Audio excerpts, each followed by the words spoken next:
আমার ভাইয়েরা, বাবারা, বন্ধুরা, আর ডাইনে বামে যাব না, আলোচনার ধারাবাহিকতা রক্ষা করব। মহান আল্লাহ পাক রব্বুল আলামিন আজকে এই থইগাঁওয়ের জমিনে জান্নাতের বাগানে আমাদেরকে আসার বসার তৌফিক দান করেছেন। কেউ জবানটা বন্ধ রাখবেন না, জবানটা খুলে উচ্চ কণ্ঠে জোরে জোরে পড়েন আলহামদুলিল্লাহ। আমার আল্লাহ পাক রব্বুল আলামিন কালামে হাকিমের মধ্যে অত্যন্ত সুন্দরভাবে আল্লাহর বন্ধু পেয়ারা হাবিব মুহাম্মদ মুস্তাফা আহমদ মুস্তাফা সাল্লাল্লাহু আলাইহি ওয়াসাল্লাম নবীর পরিবার আহলে বায়াতদের ব্যাপারে অত্যন্ত সুন্দরভাবে ঘোষণা করেছেন। মাহফিল কমিটির ভাইয়েরা বলেছেন আজকের মাহফিলে বসে আমি যেন কারবালার আলোচনা করি। সবাই কারবালার আলোচনা কম বেশ শুনেছেন, কিন্তু আমি চেষ্টা করব আপনাদের কাছে কারবালার শান ও শৌকতের কিছু আয়োজনিক সুন্দর কথা বলার জন্য। শামে কারবালা নামক একটা কিতাব, ওই কিতাবের মধ্যে অত্যন্ত সুন্দরভাবে, এত সুন্দরভাবে কারবালার বয়ানগুলা উল্লেখ করা আছে। আপনারা মুহাব্বতের আওয়াজে বলেন, আমি যদি আপনাদেরকে কারবালার সুন্দর একটা বয়ান শোনানোর চেষ্টা করি, আপনারা ধৈর্য সহকারে শেষ পর্যন্ত বসতে রাজি আছেন তো? ইনশাআল্লাহ। যদি বসতে রাজি থাকেন তাহলে আমার সাথে সবাই মুহাব্বতের আওয়াজে পড়েন, আউযু বিল্লাহি মিনাশ শাইতানির রাজীম, বিসমিল্লাহির রাহমানির রাহিম, কুল লা আসআলুকুম আলাইহি আজরান ইল্লাল মাওয়াদ্দাতা ফিল কুরবা। জবান খুলে উচ্চ কণ্ঠে জোরে জোরে পড়েন আল্লাহু আকবার। আমার এই থইগাঁও এলাকার জ্ঞানী গুণী ভাই বাবারা, আর ডাইনে ভাবে যাব না, সরাসরি আলোচনার ধারাবাহিকতার মধ্যে চলে যাচ্ছি। পর্দার অন্তরালের মা বোনেরা, আমার আল্লাহ পাক রব্বুল আলামিন কোরআনুল কারীমের মধ্যে বলেন, কুল্লা আসআলুকুম আলাইহি আজরান। ও বন্ধু নবী, আপনি তাদেরকে বলে দেন আমি আল্লাহ পাক রব্বুল আলামিন আপনার কাছে কোনো ভাড়া চাই না, আমি আল্লাহ কোনো বিনিময় চাই না, আমি আল্লাহ কোনো প্রতিদান চাই না। আলাইহি আজরান ইল্লাল মাওয়াদ্দাতা ফিল কুরবা। আমি তাদের কাছে শুধু আমি আল্লাহ, আপনার নিকটবর্তী যারা, আপনার আহলে বায়াত যারা, আমি আল্লাহ শুধু তাদের কাছে এটার মুহাব্বত চাই। এখন আপনাদের মনে প্রশ্ন, আমার আল্লাহ কাকে বললেন কার বিনিময় চান না? আপনাদের মনে প্রশ্ন, আমার আল্লাহ পাক রব্বুল আলামিন কাদেরকে ভালোবাসার কথা বললেন? এই আয়াতে কারিমার তাফসীর আল্লামা সানাউল্লাহ ফানিফতি রহমাতুল্লাহ আলাইহি উনি বলতেছেন, জগতের বান্দার দলেরা তোমরা শুনে রাখো, দুনিয়ার জমিনের মধ্যে আমার আল্লাহ এই আয়াত আমার নবীর প্রতি নাযিল করে নবীকে বলছে। আমার আল্লাহ কয়, নবী গো, আপনি তাদেরকে বলে দেন, তাদের কাছে আমি আল্লাহ পাক যারা আপনার উম্মত, তাদের কাছে কোনো টাকা চাই না, কোনো পয়সা চাই না, কোনো বিনিময় চাই না। এর বিনিময় আমি আল্লাহ তাদের কাছে চাই তারা যেন আপনি নবীর নিকটবর্তীদেরকে ভালোবাসে। সাহাবায়ে কেরাম কই, ইয়া রাসূলুল্লাহ, ইয়া হাবিবাল্লাহ, বুঝতে পারলাম আল্লাহ বিনিময় চায় না।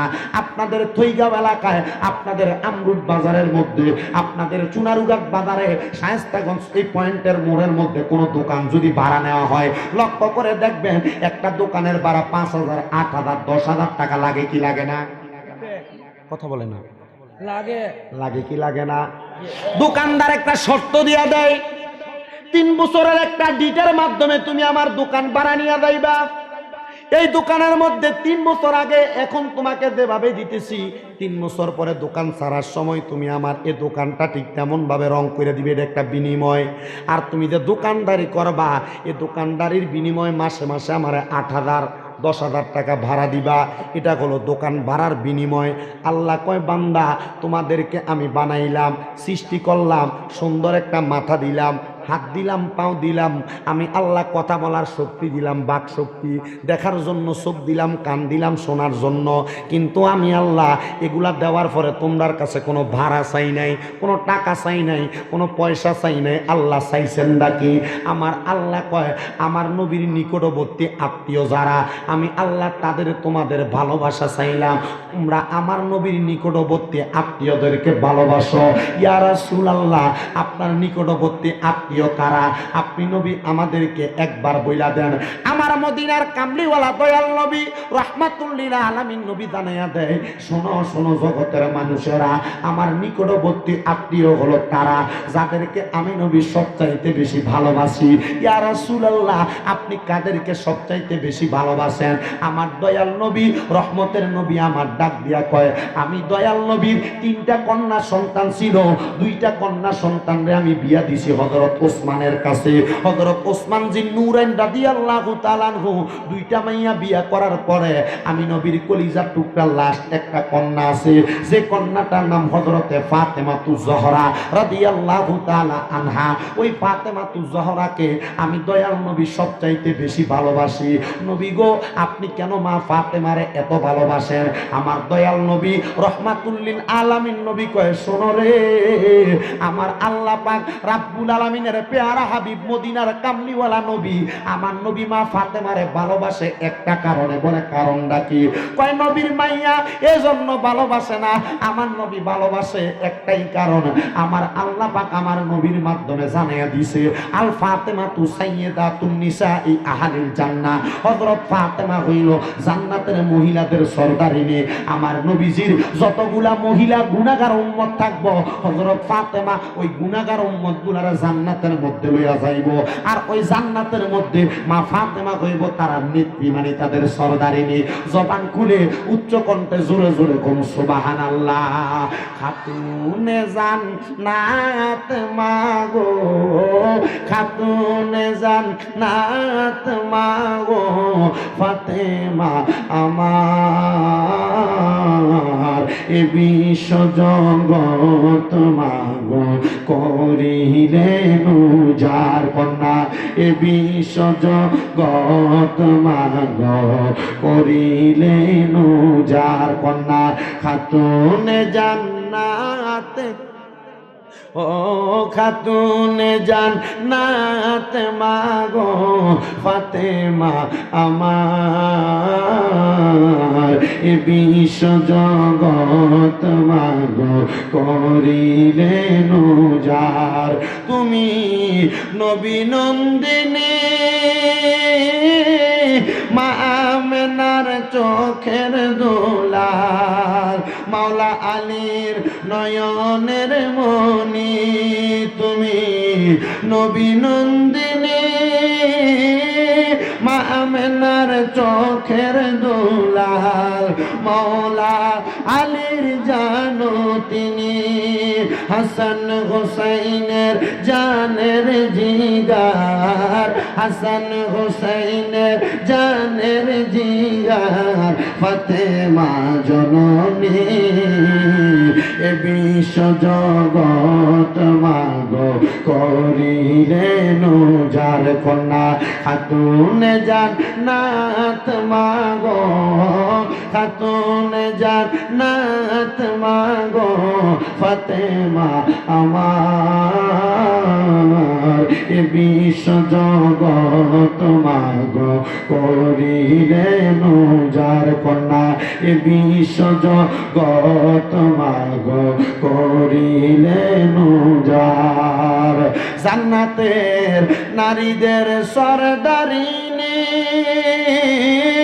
দয়াল নবীর গুণমণি, ফাতেমা জননী কন্যা, জান্নাতের নারীদের সরদারিনী নবীজির জানের জিগার, ফাতেমা জননী, হাসান হুসাইনের জানের জিগার, হাসান হুসাইনের জানের জিগার, নবী নন্দিনী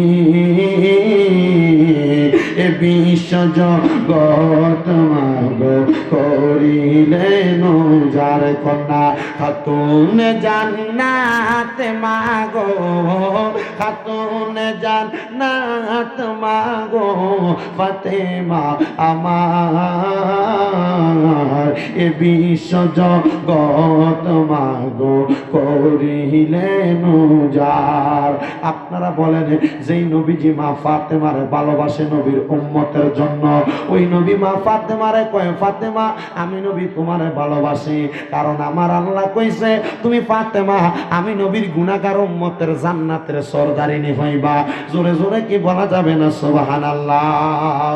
আমার দয়াল নবী রাহমাতুল লিল আলামিন নবী যখন মা ফাতেমাতু জোহরা রাদিয়াল্লাহু তাআলা আনহার ব্যাপারে এমন মন্তব্য করলেন, নবীর দুইটা মাইয়ার বিয়া শেষ, এবার নবীর একটা মাইয়াই বাকি। এবার আরবের বড় বড় পয়সাওয়ালারা টাকাওয়ালারা আমার দয়াল নবীর কাছে বিয়ার প্রস্তাব দেয়, ইয়া রাসূলুল্লাহ ইয়া হাবিবাল্লাহ নবী গো, আপনি দয়াল নবীজির একটা কন্যা সন্তান মাত্র বাকি আছে, এই কন্যা সন্তানটারে আমি চাই আমার টাকার অভাব নাই আপনি আমার কাছে বিবাহ দেন। আরেকজন কই নবী আমার সম্পদের অভাব নাই আমার কাছে বিয়া দেন। আরেকজন কই নবী আমি আরবের অমুক গোত্রের মানুষ, আমার অনেক টাকা আছে, অনেক বড় খেজুরের বাগান আছে, অনেকগুলা ওট আছে, আপনি আপনার মাইয়ারে আমার সন্তানের কাছে বিয়া দেন। আমার দয়াল নবী কয় সম্পদ দিয়া মাইয়ার জামাই যাচাই করি না, টাকা দিয়া মাইয়ার জামাই যাচাই করি না, খেজুরের বাগান দিয়া মাইয়ার জামাই যাচাই করি না, আমি ওটের মালিক দিয়া মাইয়ার জামাই যাচাই করি না, আমি মাইয়ার জামাই যাচাই করব আল্লাহ এবং তার রাসূলের মুহাব্বত এবং তাকওয়া দিয়া, আল্লাহর ভয় দিয়া। ইয়া রাসূলুল্লাহ কার কাছে মাইয়া বিয়া দিবেন? আমার নবীজি আজকে ঘোষণা দিছে আগামী কালকে সকালবেলা মসজিদে নববীর মধ্যে অথবা অন্য কোন মসজিদে কোবার মধ্যে তোমরা সব সাহাবায়ে কেরাম হাজির হইবা। যারা যারা আমার মাইয়ার বিয়া করতে চাও তোমাদের সবাইকে আমি ঘোষণা করলাম তোমরা সবাই মসজিদে আসবা। সবাই যখন মসজিদে আসলেন আমার দয়াল নবী রাহমাতুল লিল আলামিন নবী ডাক দিয়া কইও আমার সাহাবায়ে কেরাম তোমরা যে মসজিদের মধ্যে আগমন করলা, আমি নবী ঘোষণা করলাম তোমাদের মধ্যে যে ব্যক্তি সর্বপ্রথম আল্লাহর কোরআন তেলাওয়াত করে খতম করতে পারবে আমি আমার মাইয়া ফাতেমারে তার কাছে বিয়া দিব। সুবহানাল্লাহ কি জোরে নাই? আর জোরে নাই সুবহানাল্লাহ। আর এখন দেখে ফুলা কি বিদেশ থাকে কিনা, ইউরোপ থাকে কিনা, আপনাদের দোয়ার বরকতে আমার কুমিল্লাতে এখনো 6টা মাদ্রাসা, একটা মাদ্রাসা তাহফিজুল কোরআন ইন্টারন্যাশনাল হিফজ মাদ্রাসা, ওই মাদ্রাসা জিনারে আমি প্রধান শিক্ষক বানাইছি। কুমিল্লা আলিয়া থেকে হাদিসে কামেল করছে, এবছর ফিকাতে কামেল শেষ করছেন, ওনারে প্রধান শিক্ষক বানাইছি। বেতন বেশি না, মাত্র 7-8 হাজার টাকা। ওনার জন্য একটা মাইয়া টোকাই হাফেজে কোরআন। এবার জিগেলাম আর কি লাগবো? ওই হুজুর মাইয়াটা হাফেজে কোরআন এবং সুন্দর লাগবো। আবার জিগাইলাম মাইয়াটা আরও কেমন লাগবে? কয় মাইয়ার বাপের টাকা পয়সা লাগবো। আমি জিগাইলাম হুজুর ঠিক আছে আপনার এই সব কিছু মানলাম, একটা মাইয়া পাওয়া গেছে, এখন আপনি বিয়া করবেন? বলে হ্যাঁ। মাইয়ার বাবা কইছে মাইয়া হাফেজে কোরআন, মাইয়া সুন্দর, মাইয়ার বাবার টাকা আছে, আপনার কি আছে? এবার মাইয়ার বাবা আমার কাছে শর্ত দিছে যে ফোলা আমার মাইয়ারে বিয়া করতে চাই এ ফোলার টাকা লাগবো, মাসে 1 লক্ষ টাকা ইনকাম। বলে আপনি কি টাকা দিয়ে মাইয়ারে গোসল করাইবেন নাকি টাকা দিয়ে মাইয়ারে খাতা বানিয়ে গায়ে দেয়াইবেন? কয় না না না, যে ফোলা এতগুলা পদার্থ চাই, এতগুলা গুণ চাই মাইয়ার ব্যাপারে, ওই পোলার গুণটা তো আমার দেখা লাগবো। বর্তমান জামানার বাবারা মাইয়া বিয়া দেওয়ার জন্য সন্তানের টাকা চায়, জামাইয়ের কাছে পয়সা চায়, জামাই সম্পদ চায়, বাপের কয় ঘন্টা জায়গা জমি আছে এগুলা খবর নাই, পোলা সরকারি চাকরি করে কিনেই খবর নেই। আর আমার নবী কয় যে বেড়া আগে কোরআন খতম করতে পারবে তার কাছে মাইয়া বিয়া দিমু। জোরে সুবহানাল্লাহ নাই? আমার দয়াল নবী যখন এমন কথা বললেন, এই মজলিসের সব সাহাবীরা আছে, কিন্তু আমার নবীজির কলিজার টুকরা সাহাবী হযরতে আবু তালেবের সন্তান হযরতে আলী রাদিয়াল্লাহু তাআলা আনহু মজলিসে নাই। যুদ্ধের ময়দান থেকে সকালবেলা হযরত আলী গমন করছে মসজিদের ভিতরে আসার সাথে সাথে হযরত আলী রাদিয়াল্লাহু তাআলা আনহু আয়েশা দেখতেছে সাহাবায়ে কেরামের অভাব নাই, ধনী ধনী পয়সাওয়ালা টাকাওয়ালা মানুষের কোনো অভাব নাই। হযরত আলী ডাক দিয়া কয় ইয়া রাসূলুল্লাহ ইয়া হাবিবাল্লাহ নবী গো, আপনি দয়াল নবীর কাছে জানতে চাই, ওগো মায়ার নবী রাহমাতুল লিল আলামিন নবীজি এত সাহাবায়ে কেরাম কেন এই মসজিদের মধ্যে আসলো? আমার নবী কয় আমার কন্যা হযরত ফাতেমাকে বিবাহ করার জন্য তারা প্রতিযোগিতা দেয়। নবী গো, ও দয়াল নবী মায়ার নবী, তারা যে প্রতিযোগিতা দেয়, প্রতিযোগিতার যে অংশগ্রহণ করেছে কি প্রতিযোগিতা দেয়? আমার দয়াল নবী রাহমাতুল লিল আলামিন নবী আমার ডাক দিয়া কয় শোনো রে জগৎবাসীরা শুনে নাও, আমি প্রতিযোগিতাটা দিলাম আল্লাহর কোরআন খতম করা। এখন তো আল্লাহর কোরআন খতম করার জন্য তারা রেডি হয়ে গেছে। হযরত আলী কয় ইয়া রাসূলুল্লাহ, তারা যেহেতু আপনার মাইয়ারে বিয়া করতে চায়, আমিও চাই আপনার মাইয়ারে বিয়া করতাম। জোরে নাই সুবহানাল্লাহ। সুবহানাল্লাহ। তোমার মোবাইল তুমি আনতে দূরে রাখো, কল আইলে ট্যাট আওয়াজ দে, আমি আজকা মনে করছি যে আমার মোবাইল এসে, বুঝছেন নি? আমি মনে করছি আমার মোবাইল এলে এনে আওয়াজ দিত না। মিশিংয়ের কাছে মোবাইল টোবাইল থাকলে এগুলো ছড়া, কল আইলে এগুলো ক্যাপ ক্যাপ করে, এই দেখছো নি?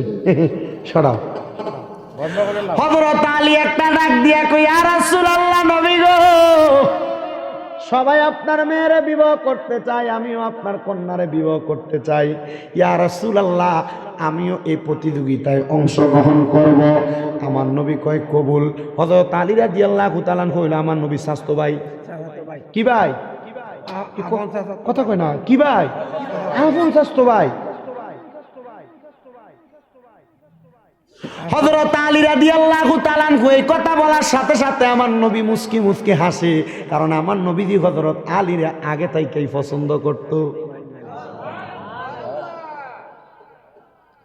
হযরত আলী রাদিয়াল্লাহু তাআলা যখন মাইন্না নিলেন, মানে কবুল করলেন, এবার হযরত আলী রাদিয়াল্লাহু তাআলা লক্ষ্য করে দেখলেন কোরআন খতম করার জন্য কেউ ওযু করে আসছেন, কেউ কোরআন তেলাওয়াত করা শুরু করছেন, কেউ সূরা বাকারার অর্ধেক পড়ছেন, কেউ সূরা বাকারার অল্প কিছুক্ষণ পড়ছেন। হযরত আলী এই টাইমে হাতরা তুলা কই, ইয়া রাসূলুল্লাহ, ইয়া হাবিবাল্লাহ, নবী গো, আমার কোরআন খতম শেষ হয়ে গেছে গা।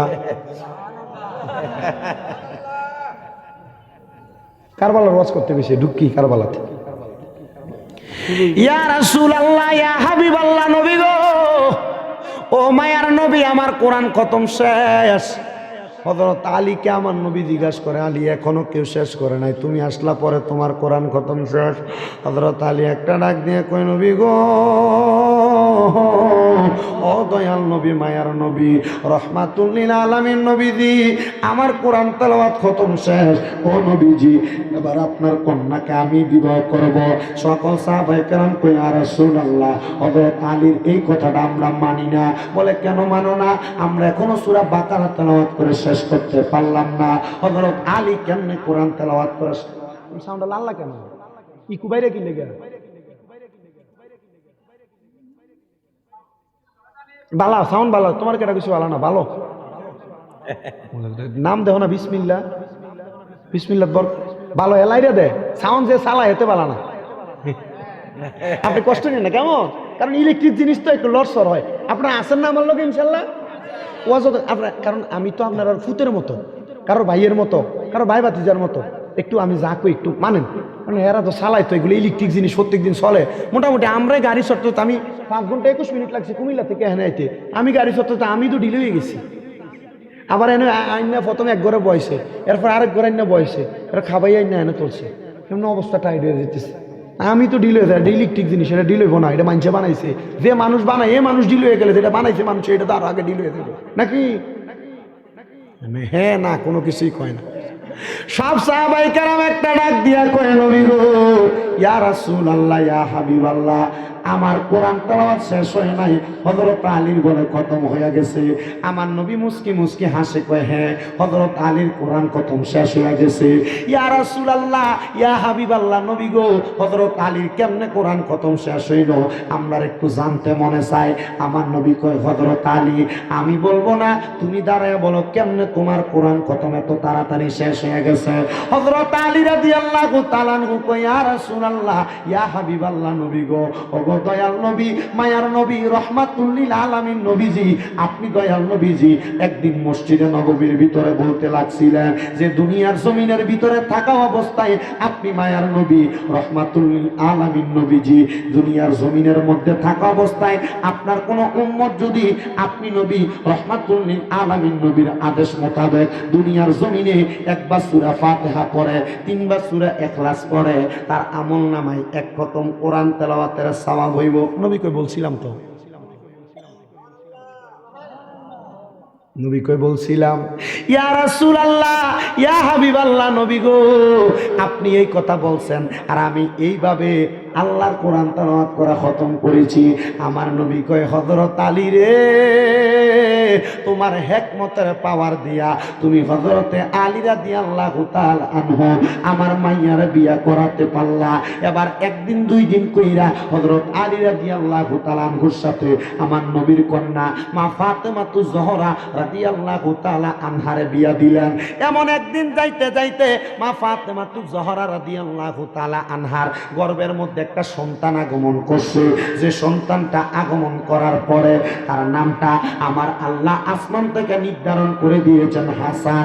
হযরত হাসান রাদিয়াল্লাহু তাআলা আনহু আগমন করার কিছুদিন পরে, অল্প কিছুদিন যখন যায়, এমন টাইমে আমার নবীদের কাছে নবীদের একজন চাচি আম্মা সকালবেলা দৌড়াইতে দৌড়াইতে আমার নবীর কাছে এসে ডাক দিয়া কয়, ইয়া রাসূলুল্লাহ, ইয়া হাবিবাল্লাহ, নবী গো,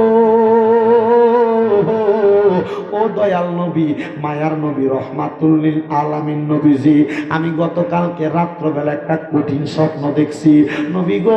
ওই স্বপ্নটা দেখার পরে আমার চোখের পানি বন্ধ হয় না। আমার নবী একটা ডাক দিয়া কয়, গো চাচি আম্মা, ও পানের চাচি আম্মা, এমন কি স্বপ্ন দেখেছেন যে স্বপ্ন দেখার কারণে আপনার চোখের পানি বন্ধ হয় না? চাচি আম্মা গো, বলো বলো বলো, তোমার স্বপ্নের কারণটা কি, আর কি বা স্বপ্ন তুমি দেখছো? নবীর চাচি আম্মা ডাক দিয়া কয়, ইয়া রাসূলুল্লাহ, ইয়া হাবিবাল্লাহ, নবী গো, ও দয়াল নবী, আমি স্বপ্নের মধ্যে দেখছি গতকালকে রাত্রবেলা কে জানি আপনি নবীর শরীরের একটা অংশ কাইটা আমি চাচি আম্মার হাতের মধ্যে কুলের মধ্যে দিয়া দিছে। আর আমার নবী এই কথাটা শুনে মুস্কি মুস্কি হাসতাছে। নবীর চাচি আম্মা ডাক দিয়া কয়, ইয়া রাসূলুল্লাহ, নবী গো, জোরে কি আল্লাহু আকবার বলবেন না? নবীর চাচি আম্মা ডাক দিয়া কয়, নবী গো, আমি তো স্বপ্নটা বালা দেখছি না, আমি দেখছি আপনার একটা শরীরের অঙ্গ কাইটা আমার কোলের মধ্যে দিছে। নবীজি, আপনি দেখে মুসকে মুসকে হাসেন। নবী, আপনার কান্না করার কারণটা আপনার কাছে জানতে চাই। আমার দয়াল নবী রহমাতুল লিল আলামিন নবী ডাক দিয়া কয়, চাচি আম্মা গো, ও আমার পানের চাচি আম্মা, আপনি যে স্বপ্নটা দেখছেন এটা কোনো খারাপ স্বপ্ন না। ইয়া রাসূলুল্লাহ, এটা কেন খারাপ স্বপ্ন না? নবী আমার ডাক দিয়া কয়, চাচি আম্মা, অল্প কিছুদিন পরে আমার কলিজার টুকরা কন্যা মা ফাতেমাতুজ জোহরার গর্ভ থেকে একটা সন্তান আগমন করবে, যার নাম হবে হযরতে হোসেন রাদিয়াল্লাহু তাআলা আনহু। উনি আগমন করার সাথে সাথে ওই বাচ্চাটারে আগে আপনার কোল মোবারকে দেওয়া হবে। ইয়া রাসূলুল্লাহ, এটা দিয়া কি বুঝাইলেন? আমার নবী কয়, হযরত ইমাম হোসেন রাদিয়াল্লাহু তাআলা আনহু আমি নবীর শরীর মোবারকের একটা অংশ। জোরে জোরে বলা যাবে কি সুবহানাল্লাহ? নবীর চাচি আম্মা কয়, একদিন দুই দিন তিন দিন করতে করতে অল্প কিছুদিন পরে আমি দেখলাম ঠিকই ফাতেমার গর্ভ থেকে একটা সন্তান আসছে। ওই সন্তানটা প্রথমে আমার কোলের মধ্যে দিছে, আর আমি কোলের মধ্যে কইরা নিয়ে আমার নবীর কাছে যায়, ইয়া রাসূলুল্লাহ, আপনি নবী দুনিয়ার জমিনে আমারে এমন একটা খবর দিছেন, আপনি নবী আমারে বলছেন ফাতেমার সন্তান সর্বপ্রথম আপনার আমার কোল মোবারকের মধ্যে দেওয়া হবে। নবীজি, আপনার কথা সত্য। নবী, এটা তো এখনকার খবর না, এই খবরটা লুকায়িত ছিল, গায়েব ছিল, আপনি নবী কেমনে বললেন? আমার নবী কয়, আমার আল্লাহ গায়েবের খবর কারোর কাছে দেয় না, ইল্লা মানিল তাবামির রাসূল, আল্লাহ রাসূল ব্যতীত আমার আল্লাহ গায়েবের খবর আমি নবীর দিছে, আমি নবী তোমারে জানাইছি। এজন্য একজন আসে কয়, যাহার নাম শুনিলে চমকে ওঠে দিল বেকার হয়ে যায়, নাম শুনিলে চমকে ওঠে দিল বেকার হয়ে যায়, গায়েবী খবর দেনেওয়ালা এলো রে মক্কায়, গায়েবী খবর দেনেওয়ালা এলো রে মক্কায়, যাহার নাম শুনিলে চমকে ওঠে, নাম শুনিলে চমকে ওঠে দিন বেকার হয়ে যায়, গায়েবী খবর দেনেওয়ালা এলো রে মক্কায়। বলেন গায়েবী খবর এলো রে মক্কায়। আসসালামু আলাইকুম সালাম হাবিবে খোদা, আমি তোমার প্রিয় গোলাম না করো জোদা। বলেন আসসালামু আলাইকুম সালাম হাবিবে খোদা, আমি তোমার প্রিয় গোলাম না করো জোদা। যাহার নাম শুনিলে চমকে ওঠে দিল বেকার হয়ে যায়, নাম শুনিলে চমকে ওঠে দিল বেকার হয়ে যায়। গায়েবী খবর দেনেওয়ালা এলো রে মক্কায়, গায়েবী খবর দেনেওয়ালা এলো রে মক্কায়। একটা জবানও বন্ধ রাখবেন না, জবান খুলে উচ্চ কণ্ঠে জোরে জোরে কোন ইয়া রাসূলুল্লাহ। আমার নবীর চাচি আম্মা কয় ইয়া রাসূলুল্লাহ, নবী গো, ও দয়াল নবী, মায়ার নবী, তাহলে আপনার নাতি ইমাম হুসাইন আমার শরীর, আমার কোল মুবারকে। আপনি নবী আমার স্বপ্নের ব্যাখ্যা দিলেন, ইমাম হুসাইন হইল আপনি নবীর শরীর মুবারকের অংশ। এবার আমার নবী রহমাতুল লিল আলামিন নবীজি যখন ইমাম হাসান ইমাম হুসাইনের বয়স 6-7 বছর বয়স, আমার নবী এদেরকে একসাথে নিলেন। আমার নবীজি এদেরকে সবসময় নবীজির শরীর মুবারকের সাথে সাথে রাখতেন, নবীর সঙ্গে করে নিয়ে নিয়ে হাঁটতেন। আমার নবী এদেরকে নিয়ে খেলতেন। আমার নবী শুধু খেলতেন না, হযরত ইমাম হুসাইন রাদিয়াল্লাহু তাআলা আনহু একদিন আমার দয়াল নবীরে ডাক দিয়া কই ইয়া রাসূলুল্লাহ, ঈদের দিন তো সামনে আসতেছে, সবাই নতুন রঙের জামা কাপড় পরে, নবী গো আমরা দুই ভাইয়ের তো নতুন রঙের কোনো জামা কাপড় নাই। আমার দয়াল নবী চোখ মুবারকের পানিগুলা টপ টপ টপ টপ কইরা ছাইরা দিছে। আর আমার নবীজি 2 রাকাত নামাজ আদায় করে আমার আল্লাহর কাছে ডাক দিয়া কয় আল্লাহ, 2টা কাপড় কিনা আমার নাতিদেরকে দিব, আমি নবীর কাছে সেই সামর্থ্য নাই। কিন্তু আমার নবী রহমাতুল লিল আলামিন নবী হইল কাসেম, নবী হইল বন্টনকারী। আল্লাহ যত কিছুর মালিক, আমার আল্লাহ কয় আমি সব কিছুর মালিক আমার নবীরে বানাইয়া দিছি, আমার নবী সব কিছু বন্টন করে। ইয়া রাসূলুল্লাহ, আপনার নাতিদেরকে আপনি কেন 2টা জামা বানাইয়া দেন নাই? আমার নবী কয় আমি আমার নাতিদেরকে ভালোবাসি, যারা জান্নাতে যাবে দুনিয়াতে কষ্ট করে জান্নাতের মধ্যে যাইব। আমার নবীজির নাতি ইমাম হাসান হোসেন ঈদের দিনে কান্নাকাটি করে, পোশাকের জন্য কোনো পোশাক পায় না। আর আমার আল্লাহ হযরতে জিবরাইল আলাইহিস সালাতু ওয়াস সালাম রে ডাক দিয়া কই জিবরাইল, আমার বন্ধুর নাতিরা কান্নাকাটি করে, আমার বন্ধুর কলিজার টুকরা নাতিদেরকে তাড়াতাড়ি জান্নাতের 2টা পোশাক দিয়ে আসো, একটা লাল রঙের পোশাক আর একটা সবুজ রঙের পোশাক হযরত ইমাম হাসান আর হযরত ইমাম হুসাইনের জন্য পাঠাইছে। 2টা পোশাক যখন আমার নবীর কাছে পাঠাইছে, জিবরাইল আমার নবীর কাছে যখন আইনা দিল, আমার নবী ডাক দিয়া কয় হে জিবরাইল, একটা লাল দিছো আর একটা সবুজ দিয়েছ, 2টা ভাইয়ে যদি 2টা পোশাক পায়, একজনে যদি একটা নিয়ে 2জনে কারাকারি করে, আমি নবী তাদেরকে কি বুঝ দিব? আমার দয়াল নবীরে হযরত জিবরাইল কয় ইয়া রাসূলুল্লাহ, ইয়া হাবিবাল্লাহ, নবী গো, এই পোশাক তো দুনিয়ার কোনো পোশাক না, এই পোশাক আমার আল্লাহ আপনার নাতিদের জন্য পাঠাইছে। এটার একটা হিকমত আমার আল্লাহ আপনি নবীরে জানাইয়া দিছে, এই লাল পোশাকটা এক ভাইয়ের, সবুজ পোশাকটা আরেক ভাইয়ের। নবী গো, লাল পোশাকটা দিবেন ইমাম হুসাইন রে, আর সবুজ পোশাকটা দিবেন বড় ভাই ইমাম হাসান রে। আমার নবী কয় জিবরাইল, কেন রে, কেন কেন এমন কথা বললা? আমার আল্লাহ পাক জানাইয়া দিছে ইয়া রাসূলুল্লাহ, ইয়া হাবিবাল্লাহ, নবী গো, আপনার কলিজার টুকরা নাতি ইমাম হুসাইন রাদিয়াল্লাহু তাআলা আনহুরে কারবালার ময়দানে ওই ইয়াজিদের দলেরা গলা মুবারকের মধ্যে ছুরি চালাইয়া দিব, লাল রঙের রক্তগুলা বাহির হবে, এজন্য আমার আল্লাহ লাল নিশান রূপে এই পোশাকটা পাঠাইছে। আর হযরত ইমাম হাসান রে ওই ইয়াজিদ বাহিনীর দলেরা কারবালার কুফার ময়দানের মধ্যে বিষ পান করাইয়া দিব, ওই বিষটার কালারটা হবে সবুজ রঙের, সুন্দর একটা শরাবের সাথে খাওয়াইয়া দিব, এজন্য এটার একটা নিশান আমার আল্লাহ আপনার কাছে পাঠাইছে। জোরে জোরে বলেন না বাবা আল্লাহু আকবার।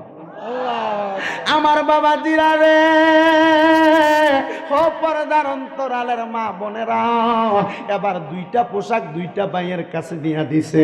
হযরত ইমাম হুসাইন আর ইমাম হাসান রাদিয়াল্লাহু তাআলা আনহু ডাক দিয়া কয় নানা ও নানা, পোশাক পাইলাম, এই মদিনার সুন্দর সুন্দর ছেলেরা, তারা মদিনার জমিনে সুন্দর পোশাক পরার পরে কত সন্তানের হাতে দেখছি নতুন নতুন গোড়া দেখা যায়। ওগো নানা, ওই গোড়াগুলা দিয়া তারা ঈদগার ময়দানে নামাজ পড়বার লাগা যাইব। আমার নবী ডাক দিয়া কয়, তোমরা যে ঘোড়াগুলা দেখছো ওই ঘোড়া কইল দুনিয়ার শরীয়ী ঘোড়া, যেগুলা হাঁটতে পারে চলতে পারে। ও নাতি ইমাম হুসাইন, আসো আসো আসো, আমি নানা আজকে তোমাদের জন্য ঘোড়ার রূপে প্রদর্শন হয়ে যাইব। হযরত ইমাম হুসাইন রাদিয়াল্লাহু তাআলা আনহু আমার নবীজির ডান কাঁধ মুবারকের মধ্যে উঠা গেছে। ইমাম হুসাইন রাদিয়াল্লাহু তাআলা আনহু ডাক দিয়া কয়, নানা ঘোড়া পাইলাম, ঈদের দিনের নতুন জামা পাইলাম, কিন্তু ঘোড়া তো সামনের দিকে হাঁটে না। হাঁটানোর জন্য ঘোড়ার লেগামের দরকার, দড়ির দরকার। ঘোড়ারে আমি কেমনে ধরবো? কেউ কেউ বলেন আমার নবীজির দাড়ি মুবারক গুলা দুই দিক থেকে বাক কইরা ইমাম হুসাইনের হাত মুবারকের মধ্যে দিছে। আবার কেউ কেউ বলেন নবীজির বাবরি চুল মুবারক গুলা নবীর কলিজার টুকরা নাতির হাতের মধ্যে দিয়া দিছে। ওই চুলের মধ্যে যখন আস্তে করে আদরের ভাবে টান দেয়, দুনিয়ার মানুষ দুনিয়ার কাউকে চুল ধরে টান দিলে এটাতে মানুষ মনে কষ্ট পায়। আর আমার আল্লাহ পাক রব্বুল আলামিনের পেয়ারা হাবিব মুহাম্মদ মুস্তাফা আহমদ মুস্তাফা সাল্লাল্লাহু আলাইহি ওয়াসাল্লাম নবীজির কলিজার টুকরা নাতিরা যদি নবীজির চুল মুবারক দাড়ি মুবারকের মধ্যে ধরে টানে, নাতি নানারে টানলে এটা ঠেসা মনে করে মানুষ, এটা টিটকারি মনে করে। আর আমার আল্লাহ আল্লাহ মোকানের খোদা লা মোকানে বৈশা কয়, বন্ধু নবী আপনার নাতি আপনার সঙ্গে খেলা করে। আর আমি আল্লাহর কুদরতি অন্তরের মধ্যে বড় মায়া লাগে। আর জবান খুলে জোরে জোরে বলা যাবে কি সুবহানাল্লাহ।